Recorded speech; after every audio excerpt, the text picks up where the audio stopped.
We've all heard to hit down on the ball. Well, that's not what matters. It's swinging down on the ball that matters. What? Let's head over to the swamp and I'll show you what the difference is. I think you'll be surprised. Hey everybody, how's it going? Welcome back to the swamp.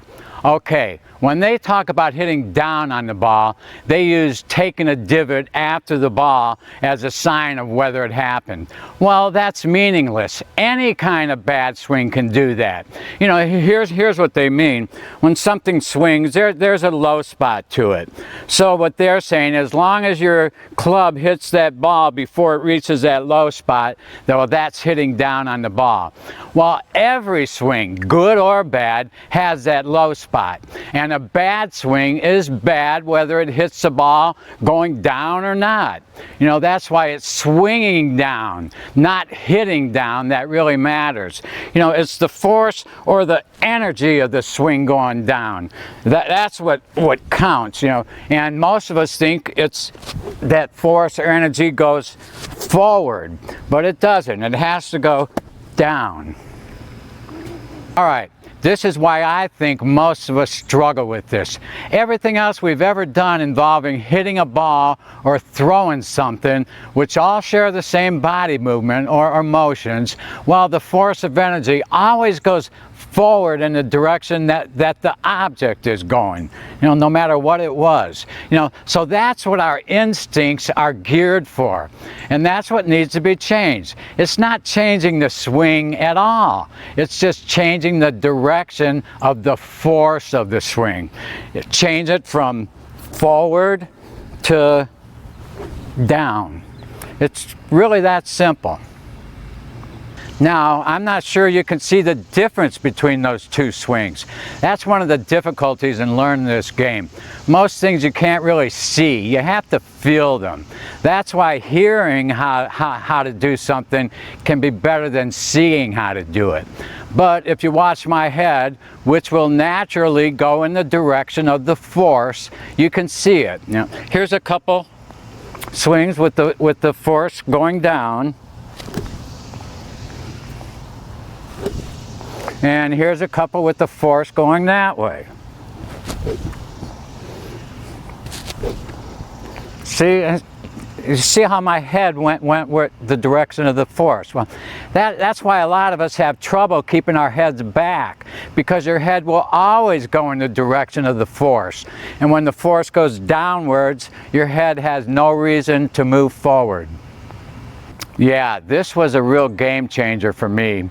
You know, I always took a good divot in the right spot, but never really had any power or distance until I learned to swing down to the ball, not to where I wanted the ball to go. Yeah, you know, and it's an easy thing to learn. You know, you don't need any kind of big or full swing to feel it happening. You know, you don't even need to hit balls. It's just simply sending that force down there where all the action is, down to where the ball is. And like I said, nothing in your swing mechanics has to change. You just simply change where you're sending your force. You know, and don't be overly concerned with hitting down on the ball and taking a divot. You know, as long as the ball gets hit before the club's on its way up, you'll be fine. You know, a lot of great players swept the ball off the ground, and they still had plenty of backspin.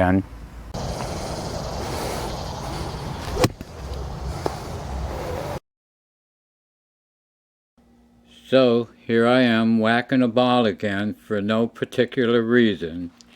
Here's the same swing from a front view. I'm surprised I could actually hold on to the club. I'm just dripping in sweat. You know, I'll whack balls all day long when the weather cools down. And yeah, it's a pretty weird swing, but it's also pretty good through the hitting area, and that's all that really matters.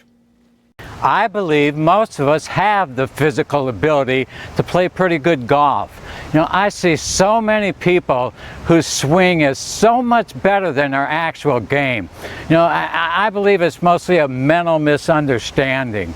You know, I know that just thinking differently about what you're doing can make all the difference in the world. So much can change just by changing your mindset. So, Hurricane Helene passed through last night without any noticeable damage. Just a lot of debris scattered around. Hardly any rain. This whole yard can be 8 inches underwater when they come through with a lot of rain. You know, then all of a sudden I see this tree fell into the yard. So I guess we did get some damage. Well, that's about it. Hope you like what I said.